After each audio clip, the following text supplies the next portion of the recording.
the most suspenseful thriller giving us a glimpse into the lives of the characters after crash the plane at Alaska. The temperatures were as low as -40 degrees Celsius. From the trailer, The Gray presents you with the best action films. This is about a movie based off of survival instincts between man and nature. The story grasps way beyond an imagination of dealing with nature's worst environments after a plane wreckage. Run All Night, a walk among the tombstones, traveling through the coldest winter, little to no food, wounded, tiredness, and cold. It's a rough merry-go-round. Not only the harsh environment for the remaining survivors have to deal with, the movie decided to throw in northern Arctic wolves, and that made the survivors a living nightmare of hell. One of the stories that has 6.9 rating out of 10 IMDb rating. Now the movie in K-series. Enjoy and feel the story with Rowan, Josh, and Christopher. The scene begins with a man, John Ottway, working in Alaska killing the wolves that threaten an oil drilling team. We see a scene of him shooting a wolf and then watching, with his hand on it, almost as though he's sorry for it, as it breathes more and more slowly and finally dies. On his last day on the job, Ottway writes a letter to his wife Anna, who has left him, that he plans to commit suicide. While holding the barrel of the Winchester Model 70 in his mouth, Ottway hears the howl of a wolf, which stops him. Upon completing the job, the team and Ottway head home on a plane that crashes in a blizzard. Ottway then sees a vision of his wife but awakens to find one of the team, Lewandin, mortally wounded. Ottway calms him, letting him know that he is going to die, and then Lewandin dies peacefully. Ottway sets the survivors to task collecting material for a fire. He sees a woman in need of help, but finds her being eaten by a gray wolf, who also attacks Ottway. He is rescued by the others and explains that they are most likely in the wolf's territory. After starting a fire, the survivors take turns keeping watch. While urinating, Hernandez is killed by 2 wolves. The remaining survivors find his body in the morning, and Ottway suggests they leave the crash site because they are wide open to attack. Diaz questions Ottway's leadership and begins defying his orders. Before they leave, Ottway and the others remove the wallets from many of the bodies with the intention of returning them to surviving family members. Hendrik says a prayer and thanks to God for allowing them to survive the crash, and then the survivors leave the crash site. It's not just the cold that's a challenge, it's the wind.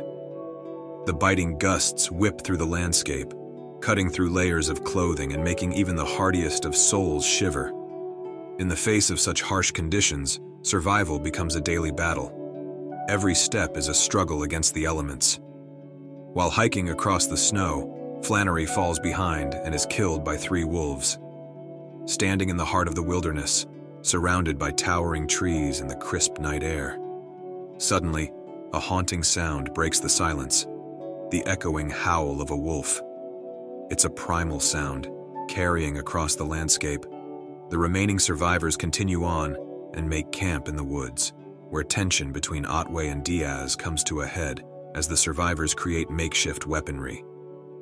Diaz threatens Ottway with his knife, but is disarmed by Ottway. The survivors meet the alpha wolf, who sends an omega to test Diaz.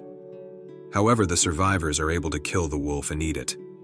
Diaz severs its head and throws it back as a symbol of defiance.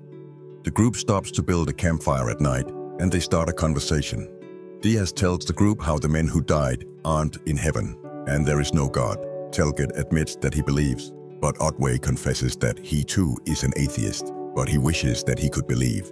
On the other side, increases the wolf howl is like tapping into the ancient rhythm of nature itself. It's a moment that connects, where they connect something primal and wild, reminding power that still exists in the natural world. Wolf howls are a language of the wild, a way for these majestic creatures to communicate with one another across vast distances. They can convey everything from warnings to calls for companionship, their eerie melodies carrying far and wide. After that, Burke awakens and he begins to hallucinate from hypoxia. He goes back to sleep in front of the campfire. The group bonds over personal stories. A blizzard approaches and they try to preserve the campfire to prevent hypothermia. Despite their best efforts, Ottway finds Burke's frozen, lifeless body in the morning. Further in their travels, the survivors come across a high canyon wall, within which, screened by trees, they identify a river. Walking through the mountains, now, how do they cross it? They can't turn back.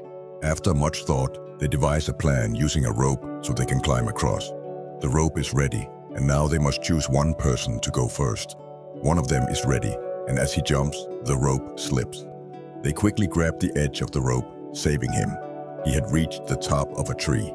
Tying the rope there, they call for the others. Diaz goes next and safely reaches the other side.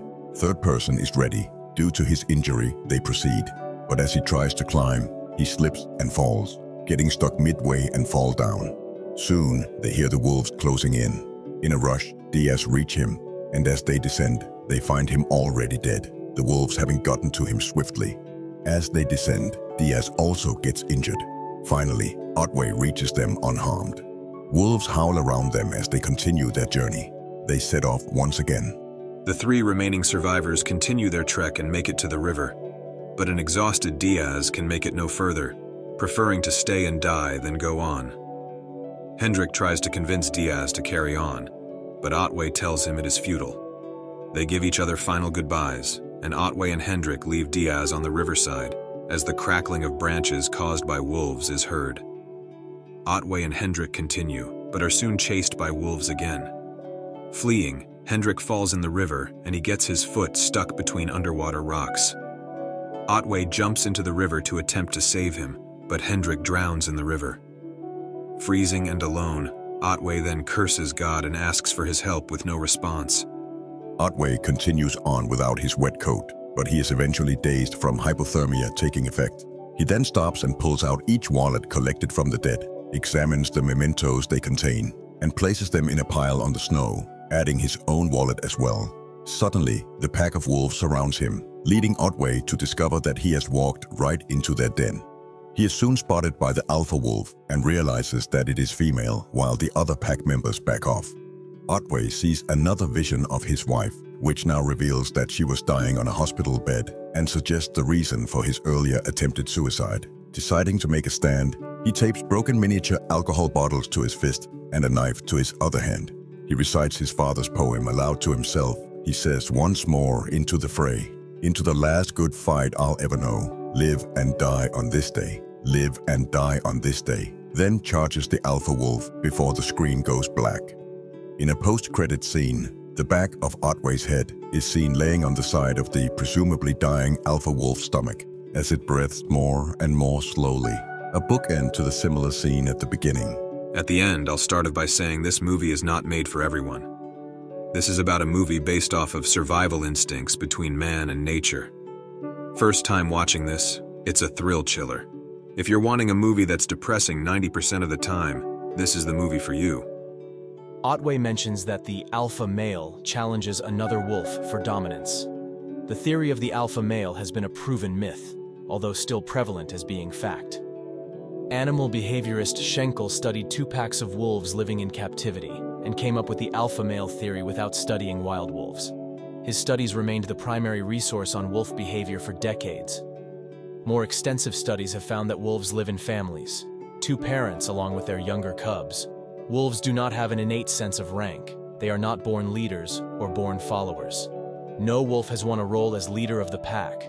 Instead, the parents assert dominance over the offspring by virtue of being the parents.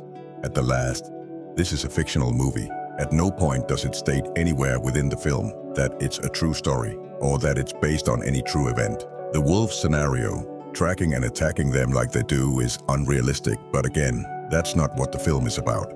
This film at its heart is about the human will of survival and what keeps us alive. I don't mean what makes us want to live, but what keeps us alive. These are 2 different things. Liam Neeson's character isn't trying to stay alive. He's just trying not to die. He shows us in the first few minutes of the film that he doesn't want to live. Human instinct to stay alive, however, is both a blessing and curse in this case. The film captures every aspect of what a person would feel going through a life or death situation, whether it's your life or someone else's. Look at this from a realistic perspective.